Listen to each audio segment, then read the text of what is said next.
Hey, so we have arrived in the Philippines and we're just staying in an Airbnb. It's kind of like an apartment in Manila for a couple of days before we then head on to the islands that we're going to go to. And so after we arrived yesterday, I basically just went to sleep, and I've been sleeping for a really long time.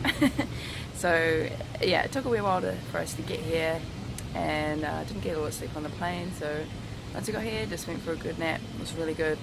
I was like, right, well, I want to do some exercise. The only thing that's available at the moment is the pool, so I'm going to go for a swim instead. And then I think a lot of the next few days are just going to be organising what we're going to do for the rest of our trip here. And Manila is a very large city. We're staying almost like by the airport, so it's almost not really called Manila City where we're staying. And I'm going to be recording. Hopefully we get to record a number of videos today, so it'll be really good.